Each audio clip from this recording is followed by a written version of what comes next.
Good morning, my doers. It's time to get up and get out and do something great. And I'm Angie, and I'm doing it. I'm getting ready to drive this big old truck. I slept in a little late today, but I'm going to be rolling for at least 8 to 10 hours today. I did like 660 or 650 miles yesterday. I only did 500 or 400 the day before, but I'm going to try to hit 500 or 600 today. To get that out the way. But first, I didn't make it to a pilot to take my shower. I was like 8 minutes, well, merely 3 minutes short, and I don't want to go over my time, so I end up stopping at this rest stop, and I found a park. Right now I'm gonna make me some tea.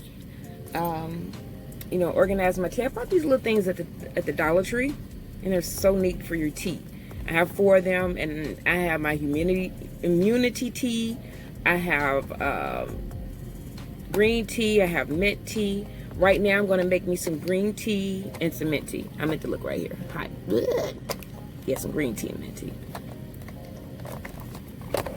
That's what I'm going to have. And I also put, I have a teaspoon of ginger. I found this powdered ginger at Burlington Coat Factory. You can find some amazing things there, health related things. So I'm going to do green tea and peppermint tea mixed together. And like I have this cup that all I have to do is plug it up into the cigarette lighter, and it heats up everything for me. Oh, and I also have a little swig of lemon.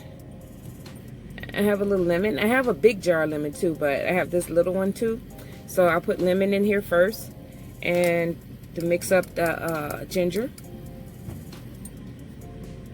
And with, no one knows what stops the virus. No one knows, but everybody does know that if you have poor health, that it will attack you first. But it's attacking all of us. There are joggers that have called it, people who work out every day. So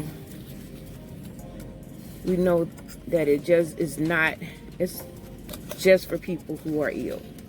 Some people think, oh, because I'm healthy, I can't catch it. Be the main ones who end up catching it. And they might just become carriers. And then they end up giving it to other people. And they can live with it,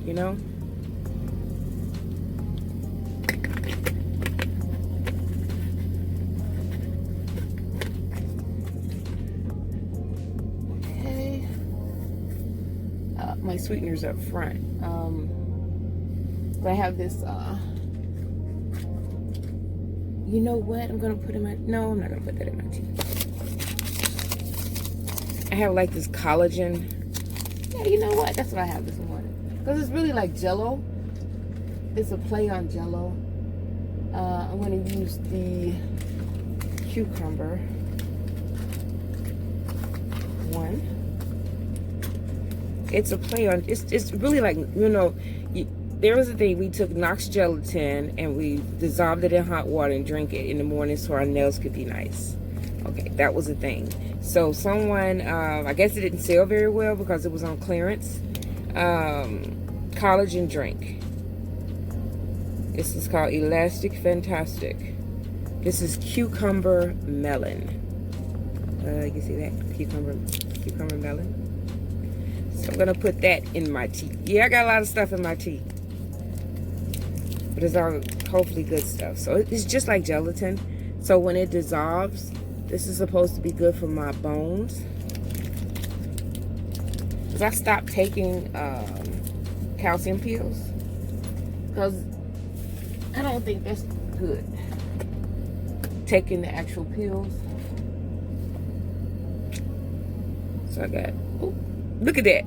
I meant to grab my spoon that I had sitting there. I just grabbed my fingernail file. It's a good thing I looked at it.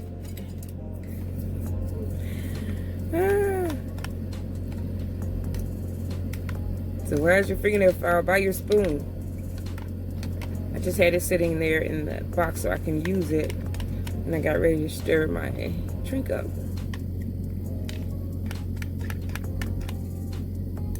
So I'm not going to add any more sugars because this has a little sweet flavor to it. It is a drink mix. It doesn't mix well in cold water.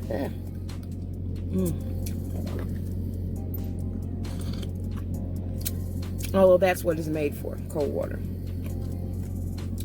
But I'm going to put it in my tea. That's pretty good.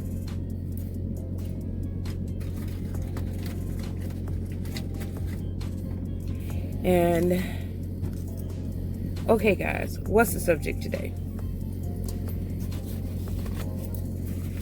My main subject yesterday was about love. And today it's about patience. Sometimes, you know, you have to be patient. Like in truck driving, there is no patience when it comes to the load. The load must be there on time. So but you have to be patient while you're driving. You can't just push for the load to be there 24 hours early. Push for the load to be there 2-3 hours early. An hour early is great. Because if you push yourself out here on this road and speeding, and, you know, the other day I got one, but it wasn't on purpose. What happened, you have to lower your gears to go down the hill and go really slow. There was another truck behind me going very fast, and I was hoping that he would, you know, just get over and go. But he just stayed riding on my tail. Some people do that, especially these dump truck people, you know. They ride in these, but they speed like crazy. I know they get paid by the dump load, and they may be dumping 2 or 3 loads in one day, so or more. So they're speeding. So it's some reason some drivers don't understand that they may be carrying paper, they may be carrying something light, and they don't understand we may have 42,000 pounds in our trailer, and we can't get up the hill as fast. And then once we get up the hill slow, while you're riding on my tail, we have to go slow down the hill because we're carrying a lot of weight down the hill. And if we trip up and hit the brakes too hard, you'll flip over, or it'll knock us off the road. So we have to take the hill slow. So the fastest I've went was 81. And I know a lot of drivers like, oh, that's nothing. I drive that fast on the road, you know. But no. I'm really now truly trying to watch it, but I couldn't help but do it that time because he was riding on my tail, or, you know, and sometimes it just happens within a second, you know, while you're going down the hill. And even although you have the gears all the way down the lowest gear, some hills are just really steep. And that day it was raining, so I did not want to try to hit the brakes really hard, so I was trying to slow up slowly. But you have to watch out for those steep grade signs. And some hills are steep, but they're not, you know, they don't warrant a sign, but they're still a little steep. And you have a heavy load, it pushes you down because your front end is like 1,200, 11 or whatever, and the back end is like 3,000, 32,000, 33,000 or whatever, but it has to be under 34 each section. It's 2 sections in the back, 2 tandems. Or 2 sections is your drive axle and then the trailer axle. So both of them have to be 3,400. So I'm going back to patience. So even in weighing your truck, you have to be patient, which I hate doing. And you have to get your tandems right so you can weigh. When you go through the weigh stations, you can weigh properly. And sometimes it's tedious when you have a load like I have now of 42,000. It's really hard to get it even, especially if they didn't load it even. That really messes you up. But if there's no way to do it, they'll even have you move your fifth wheel. I haven't had to do that yet. I haven't had to move my whole fifth wheel yet. And I'm praying I don't have to. But eventually, I probably will. But I was able to even this one out with the help of a friend. Thank you, Daniel. He helped me over the phone. And it's great to have allies in trucking. It's great to have someone to talk to, because sometimes you can lose your patience out here. Sometimes you can get real angry with your dispatcher and lose your patience. And you have to understand that they have someone over them, someone barking at them, telling them what they want and how they want it and when they want it. So they're out here trying to get us to do what the person who's screaming at them, telling them to do. But then you have to realize that we're the ones out here doing all the work. We're the ones out here driving. We're out getting the loads. I hate to say it, you're really a paper pusher, mouth talker. You're like a coach. The players are doing all the work, and you're the coach. But you can't be a mean coach because we're driving. We are driving, and many people's lives are in our hands. So if you're going to be you got to be like you got to be a soft coach. You got to be a nice coach. Even when we lose patience, you have to have it. You, as a dispatcher, have to have the patience, even when we don't.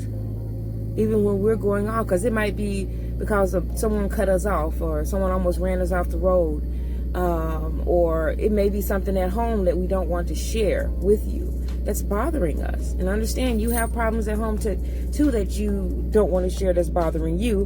But we're the ones out here with people's lives in our hands, so you have to be patient with us. I think that's only fair. And you have to be patient with us. You have to. We understand it's your money. It's our money too. It's our money. It's our life. It's everyone else's life around us. And there's a lot of truck drivers who do not care. There are a lot of truck drivers who don't care about other truck drivers. But there are some that do. There are a lot of truck drivers that care about each other. And in this day and time, so many people are divided. So many people don't know what to do because they're afraid. And I'm afraid sometimes, most of the time. I'm a black female truck driver. Of course I'm afraid. I don't trust anyone. Two people have walked into my truck in the last few days, and I think I'm going to just crack my window a little bit for now and make sure my door locked. I did make sure my door was locked. A guy walked up to me and asked me to dislodge my trailer from my truck from my trailer and pull his trailer up because his lines broke. Who do that? Now, I didn't have any patience for him. I took off. Because I'm like, I am in a company truck. Well, this is my truck. I own my own truck. It was an Asian man. And he was like, I own my own truck. And he's told me, I'm going to mock him. I'm sorry, but I'm going to mock him. He said, you won't have that job long anyway. He said, because you truck drivers, you go from job to job to job to job. So why can't you just do my trailer? I mean, he got upset with me. He didn't ask me nicely. He did not, approach me the way you're supposed to approach someone, because maybe, you have to think about the media. The media portrays us as the enemy. The media portrays black people as the most terrible people in the world, when the truth is we aren't. We are the most gullible. We are the most lovable. We are the most intelligent. But people steal all our ideas, even our dances. Wow. Okay. Cookbooks, whatever, they steal it. Okay. And by us not having the means, or a lot of people don't have the mentality. You don't have the money or the mentality or the, education or the background to push these things out here like other races have and they can do. And it's just the truth. We have to have allies. We have to have other people to help us to achieve our goals a lot of times, because we don't have that within our own ranks. We don't have, I remember trying to get published my other book. Hopefully I'm gonna work on this book and finish it, but I remember trying to get published, and I know Caucasian white houses wouldn't take my book because it wasn't ghetto enough, because I wasn't ghetto enough. Really, you think about that. They want this persona pushed out there. They want this uneducated, living in the hood, ratchet chick. That is what the people are paying for, even if it's not real. They paying for that, okay? And if it's real, they even pay you $1 million, because the same year that my book came off the market, a book sold for $1 million because she was all that and then some, and she was in jail when they paid her. But that is what they're looking for. They're looking for this negativity so they can push that into our neighborhoods. And a lot of us don't have the patience to study and read and find out really what's going on. But at the time, we're broke and poor. All we can think about is the money. So we're going to become all these things that they portray us to be. I don't watch Love and Hip Hop. I didn't even know Cardi B was on the show. Didn't know it until I heard her say it. So I never knew she was on that show. But people watch those shows. They see that they make money on those shows, and they start to act like that. They start to dress like that. They start to talk like that. And that's what, who put the money on these shows? It costs $5 million for a TV show. So who's putting this money up to put these terrible shows online? I think it started with the Bad Girls. And they can take these shows and make these bad people. And you think that's the way you're supposed to be. You think you're supposed to be gangster. You think you're supposed to kill everybody. You think you're supposed to rob everybody. You think you're supposed to be this bad person. Which deep inside, most black people just aren't that. Because if they were all that bad, we wouldn't have came over here on a slave ship. You know, but people had guns. You know, what can we do without this? And the police got guns. What can we do without this? If strangers in the street watching us and they got guns, okay, and they just want to shoot us with them, you know, and I've been through this. I've been through it with my people. I've been through it with them, and neither way makes you feel good, and it's the blessing that I'm still here. I mean, I think about the times that I even had a gun, you know, and I think about the color of the people that I wanted to shoot with it. And it's just like, I thank God that I was able to think first. A lot of people don't have thinking power, which is patience. You know, you have to have a little patience, because it's that much time. It's this much time. It's not even, it's that much time within a bad decision. That much time, not even a second, that you can make a bad decision that will ruin the rest of your life. So you have to have patience. You have to have patience. You have to have patience. And you have to think. In driving, you have a second to think, to turn or not to turn. But you are supposed to have those things drilled in your head when you start driving. You know that God has blessed me. I don't know if it's, I don't know. Usually if a deer comes out, he walks out and he looks at me and I do this. And the deer just turns around and walks away. Don't know how I do that. Don't know if it's just God doing that. But so far that has happened to me maybe 10 or 15 times. Weird, right? But yes, I'll see the deer. He'll start to run out and I'll just do this. I don't know if it's my hand color, if you can see it or what. I'll just put my hand up and the deer would just turn around. Or I'll do like this and he'll turn around. But it's just been, I just think it's really a blessing so far. I'm not going to say luck. It's a blessing so far because I don't want to run over a deer. I think they're beautiful creatures. And I see hundreds of them along the road. And sometimes I think people try to run them over. And I just don't want to run over one. And when you're going 65 miles per hour, it's really hard to slow down. You don't want to swerve in a truck with a big load on the back of it. So you have to keep on going straight. I've even ran over a tire. And I had no choice because it just came off the truck. The truck before me went this way. He missed it. But his truck almost flipped over in a ditch. And I was like, it's not going to be me. I had to make a split second decision to go straight and run over it and pray that I don't blow up. So it knocked out my brake line. So at first I thought my trailer was on fire. I was trying to unhook my truck from my trailer. I got it down real fast and the smoke was like everywhere. And I was trying to unhook it and get my truck from her so I wouldn't lose all my belongings, because everything I got is in my truck. That's about it.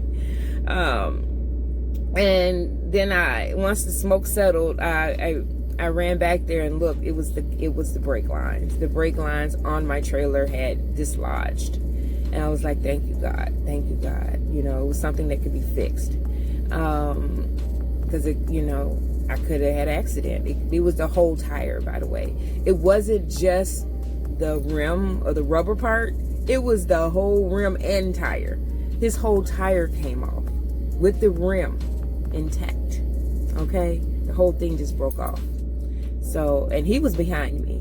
I mean, he was in front of me and pulled over, but when I pulled off fast, I had to slow up and I went around him. By the time I got around him, my trailer stopped working, and that's when all the smoke was coming out. So, you have to be patient. And then sometimes you have to think fast. So I'm going to title this, you have to think fast sometimes, and you have to be patient sometimes. You have to know when to be either one of them. When it comes to someone else's life, you have to be patient. When it comes to someone else's life, you have to be fast. You got to do both. You have to know when to do it. When you do have to know when to do either. And that comes with being an adult. It comes with getting older. It comes with having values. It comes with someone teaching you them. And if you don't have any, go to the library. There are plenty of books on it. And not just do what the books say, but in your own mind, you know right from wrong. You know hot from cold. So sometimes we don't have the parents to teach us. Sometimes we don't have sisters and brothers to help us out. Sometimes we don't have uncles and aunts. Sometimes we don't have all of that, and we have to learn these things on our own. And I'm telling you, there are plenty of books, not to follow verbatim, but books to even give you an insight on what you're supposed to do. Even if you just read the Psalms, and if you read the Psalms in the Bible, or you read the 10 Commandments. Read the 10 Commandments. Those 10 Commandments will keep you solid. Really. Those are really the 10 guidelines you're really supposed to follow, and it will keep you for the rest of your life. And I know that there are hundreds of more commandments in the Bible, 3,300 or whatever. I know there's a lot more in the Old Testament that we need to follow. But if you follow those 10, it can give you a start. So grab your Bible, read the 10 Commandments, and try to follow those things, and things will work out for you. I believe that. I really believe that. It's hard to do, because I know it's tempting to convey with the neighbor, but you can't be doing that. It may be tempting to steal that extra little sauce, but don't do that. Ask for the sauce. I'm quite sure someone will give it to you. Okay, guys, I'm doing it, and I hope you keep doing it. Know when to be patient, and know when to be quick and fast.